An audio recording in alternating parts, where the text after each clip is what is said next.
Hello and welcome. Hope everyone's doing alright. I am doing all good. It's a bit of a blustery day, as you can probably hear. 40-mile-an-hour gusts coming in. So a great day to buy ferns that will catch the wind and have been inside mollycoddled all their life, but there we go. So yeah, just nip down and grab a few. We'll decide where they're going to go in a minute, but we may as well have a look. You can see the two in the centre. One of my close to be favourites, the Nephrolepis Cordifolia, much like a Boston fern.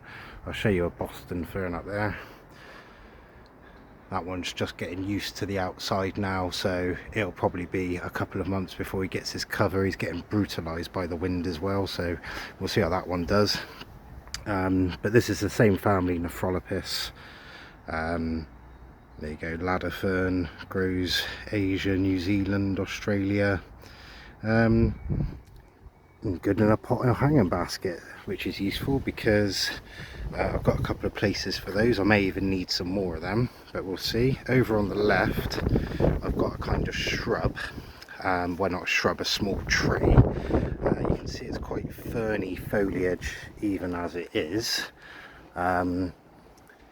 This is a Lomatia Ferruginea.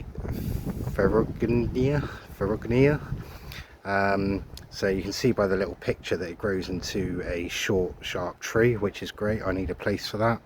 Down to evergreen, down to -10 by the sounds of it, so that's pretty good. That should make a welcome addition. Over on this side we've got another Araiostegia Parvipinnata, which is the hare's foot fern. You can see why that is right there with the rhizome on top of the soil. Got a kind of carrot type quality to it, but it sort of comes up on stalks and then goes into this quite nice foliage, if we could see it. Quite nice there. And then the one we've all been waiting for many months is another Lophosoria Quadripinnata. Let's bring that out and have a proper good look at it. It's getting brutalised by the wind at the moment, but you can just see the sort of form on that. I do have one that's a lot smaller than this, but yeah, it comes out on stalks again, nice and feathery, and we'll probably be able to see because the wind's really up, but on the underneath of them they go blue. Very hard to get. So yeah, if you ever see one out and about, make sure you get one. Survived. It wasn't unprotected, but all I did for my one in the garden was just chuck a bit of bark on top of it. It survived, but all the old fronds got burnt off by the heavy winter we had. So with regards to where they're going to go, I am thinking find one of the pockets for that fence post and put one of the Nephrolepis on there. It takes full sun, so I can probably do it on this right side of the post or the back side.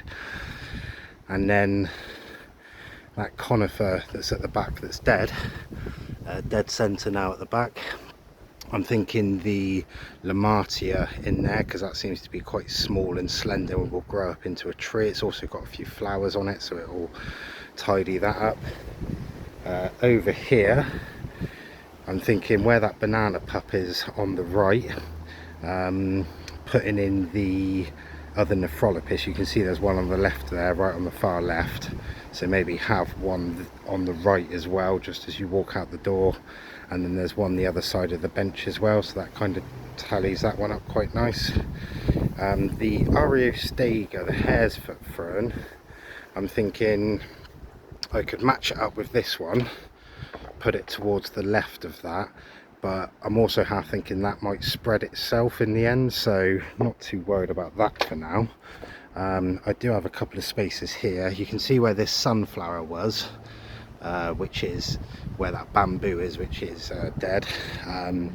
Possibly something in there, maybe the Araiostegia, that'll come up and across. And then where this conifer is, I'm thinking the Lophosoria. The only other place for the Lophosoria really is where it was originally going to go, which is where this Polysticum muntium is, which is actually doing really well now, so I'm a bit reluctant to swap that out just yet. seems to like it down there. The other one's under the tetrapanax there, you can just see. It's a bit smaller obviously. So yeah, maybe the Lophosoria in where that is for now, or maybe the Lophosoria there, and the because what I've got to think about there is it coming out and over people's heads, but by the time it gets big enough to get up and over and interrupt with people's heads, it won't be long before it carries on up over. So yeah, or I could put where this Ocarnum is, the dead one on the right hand side, bottom right, maybe put the Araiostegia in there. It's probably a bit big for that. Or maybe put the Lophosoria in there onto the right where the banana pup is, and have another spot for the Nephrolepis somewhere. I could always put the Nephrolepis in some hanging baskets. Yeah, other than that, the only other place really for the Lophosoria is going to be down, I said last time about putting a tree from where that Fatsia is in the corner, dead on the ground, where this tassel fern is in the dead centre now. Maybe put the Lophosoria in there, but I wanted to get a Dixonia similar to this one, the same sort of height, so it covers the same area of the fence, that sort of 3 to 4 level, the mid-range. Yeah, or maybe put the Lophosoria down there. Decisions, but yeah, it feels good to go out and get a couple of plants. We'll see what we do with them in time for the next video. So yeah, really blustery, baptism of fire for these plants, especially the Lophosoria and the Araiostegia. But yeah, what an absolute beaut. I think that deserves to go next to the fence, with the fence backing it. That Lophosoria is an absolute beauty, that thing. And we'll see what the other ones do. So anyway, yeah, all will be revealed. Thanks for watching. Don't forget to like and subscribe, because I always forget to say that, but if you wouldn't mind, then do it. And if you've made it this far, you may as well. Have a good day.